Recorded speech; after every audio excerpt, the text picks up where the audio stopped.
В минутите за здраве днес ще обърнем внимание на най-малките герои, именно недоносените бебета, както и на лекарите, които им помагат да преодолеят най-критичните седмици след раждането си. При нас е професор доктор Боряна Слънчева, основоположник на Българската школа по неонатология, учител и ментор на множество български неонатолози. Добре дошла! Добре, добър ден. Какви са... Сега, искам да кажа, че не съм основоположник на Българската школа по неонатология. Аз съм следствие на много други колеги, които преди мен работиха и на които съм благодарна, че ми дадаха възможност да се запозная с тази дисциплина и да развивам, разбира се, новости в нея. Явно, че в тази област винаги има предизвикателства, с които се сблъскват недоносените бебета. Какви са те? Неонатологията е една относително нова специалност, не само за България, изобщо, като основните ни предизвикателства са недоносените деца или преждевременно родените деца. И колкото по-малки са, толкова предизвикателства пред нас са по-големи, защото те имат сериозни проблеми с адаптацията след като се родят. И трябва да се полагат по-специфични грижи, които са по-нестандартни. Разбира се, има много нови неща, които се въвеждат всяка година, които да подобрят нашата работа и да имаме по-голяма успеваемост при тези деца, т.е. да ги изпитваме здрави. Кои от тези иновации са най-практични, най-ефективни? По принцип, така в миналото децата под 1000 грама трудно преживяваха и аз съм започнала в майчин дом да работя, когато тези неща не се случваха или над годината 2-3 деца преживяваха. Сега, за наша радост, тези деца имат действително добро бъдеще. Новите неща, които се включиха, това е приложението на екзогенен сърфактант, който подобри белодробната зрялост на тия деца, което е революция в неонатологията, не само при нас, изобщо. И даде възможност тези деца да преживеят първите 7-10 дни от живота, които са най-критични за тях. Има нови техники на апаратна вентилация, които да подпомагат тяхното дишане. И разбира се, има много грижи за тия деца, като се обръща внимание върху тяхното неврологично и психологично развитие, защото стресът на едно новородено дете от спокойната среда при майката, в интраутробната среда на топло и тихо, попада в една доста агресивна околна среда. И напоследък се обръща изключително голямо внимание върху грижите за тези деца. Тоест, ние да сведеме стреса до минимум, доколкото е възможно, въпреки до някъде агресивната интензивна терапия. Добре, как работите с родителите, защото и те са част от целият този процес? Те са част от този процес и ние бихме искали с тях да имаме добра комуникация.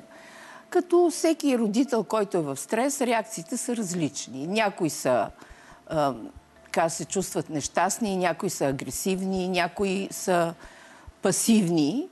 Сега работа с родителите е голямо умение, да ви кажа. И по някой път успяваме, по някой път ми се струва, че не успяваме.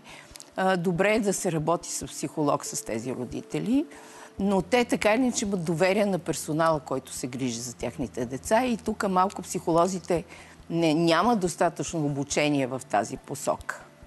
И за тях е ново. И за тях е ново. Които се изучават психологията, всъщност медицинската психология е много по-специфична. И особено с тия деца. Добре, ясно е, че причините да се стигне до преждевременно раждане могат да бъдат различни, но има ли такива, които можем да сложим като най-често срещаните и биха могли да бъдат предупредени? Пък и да предупредим родителите, ако могат да направят нещо. Сега, най-доброто е, когато една жена има желание да забременее, в една част от случаите то да бъде планирана бременност, както се отнася за жените, които са с диабет, което е важно това да бъде, за да се контролира кръвната захар. В други от случаите е добре тази жена да получава качествена акушеро-гинекологична консултация, като се спазват определени правила за проследяване на тази бременност.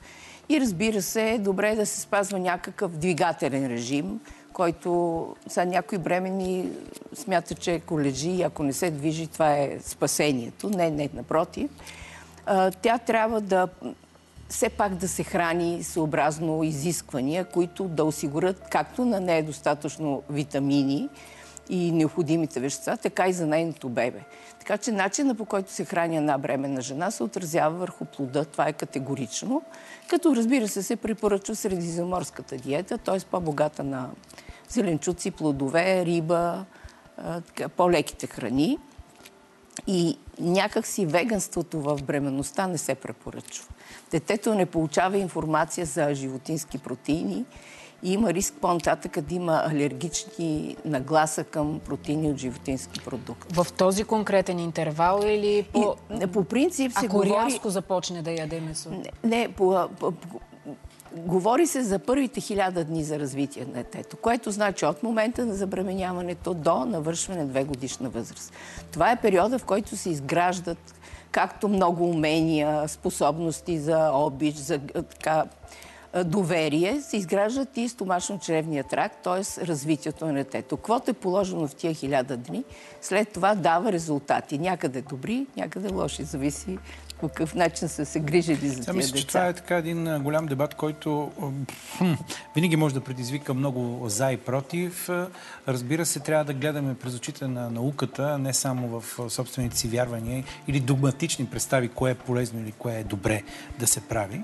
Сега ще насоча малко разговора към това, каква роля играе, например, съвременната апаратура в грижите за недоносените бебета. Не само у нас, и по света. Съвременната апаратура осигурява едно добро проследяване на децата. Тоест, използвайки монитори и пулсоксиметри, ние следим жизненно важни функции, които е важно, защото недоносените деца имат склонност към забавяне на дихателната си дейност и по някой път спиране. Тоест, в миналото, когато нямахме такава апаратура, трябваше някой човек да циркулира непрекъснато около децата, за да не завари някое дете, което е спряло да диша. Сега тези деца всички се мониторират. Тоест, до момента на изписването се следят жизненно важни функции. Вижда се каква е кислородната сатурация, вижда се каква е сърдечната честота. Тоест, децата са доста подсигурени по отношение на контрол на жизненно важните функции. Тук човешката нехайност се, така, как да кажа, свежда до минимум. Свежда до възможния минимум. Да. Защото има аларми, те се слагат граници на тези аларми, те се включват, персонала, който се грижи за тези деца, реагира. Има нови техники за апаратна вентилация, което също е много по-контролирана по отношение на физиологията на белите дробчета на тези малки деца, което е съобразено с техните възможности. И разбира се, нови начини грижи, обгрижване ежедневно, трябва да са на тъмно, трябва да стоят в ембрионални пози, да се ограничават тяхните движения. Тоест, ние по някакъв начин да имитираме отробата на майката и трябва да се работи в среда тиха, да няма много говорене, алармите да се изключват в момента, който се включат, т.е. да се реагира от персонала и децата да са покрити с покръвала, да стоят на тъмно, т.е. имитираме до някъде условията, които биха могли да получат тези деца, ако не бяха се родили преждевременно.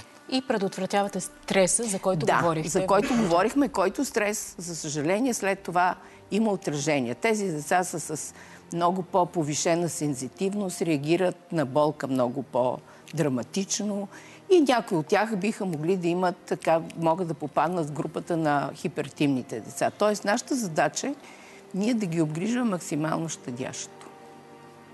Използвайки техниката, разбира се. И присъствието на майката в тези моменти.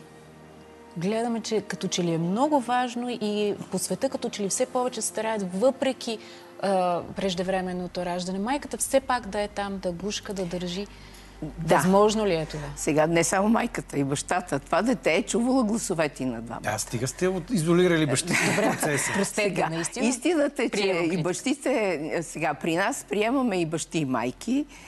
Бихме искали те да участват, което е наистина. Когато майката и бащата усетят детето, защото те са в ковиози. Това е някакси като те ги наблюдават под едно като буркан. Обаче в мига, в който тези родители погалят това дете, усетят това дете, комуникацията с тях е много по-лесна и те някак си усещат това дете вече като свое. Иначе го гледат през някаква така плексигласова покривка и казват... Ние казваме, че е тяхното дете, ама някакси е друго.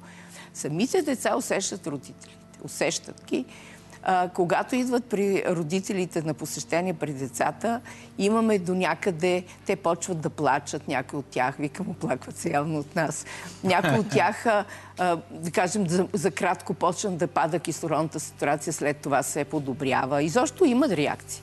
Когато ги даваме за хранене вече на родителите, има един ден, в който първия ден, например, те почват да разглеждат майката. Някакси, те не виждат, но те усещат със сетивата си друг човек, не е персонал, който се грижи за тях. И вече искат да се запознаят по-директно с майката. Което е важно. Вас какво ви мотивира да го правите това? Тук започва живота. Какво ни мотивира? Искам да ви кажа, че усилията, които ние полагаме за тия деца, са изключително така вдъхновяващи. Защото ние знаем, че каквито усилия да положим, в крайна сметка, нашата задача е тези деца да бъдат изписани вкъщи и да създават радост на семейство. Нека за финал оптимистично да завършим. Кажете, кой е най-малкият ви като тегло пациент, който сте изписали? Сега най-малкият ни пациент беше 450 грама, но сега се движат тази граница 500, 600, 700 грама, които са предизвикателство за нас, но не както в миналите години. Сега имаме далеч по-добри постижения в тази посока. Много ви благодарим за този полезен разговор на професор доктор Слънчева, както и на всички грижи за малките герои и техните родители.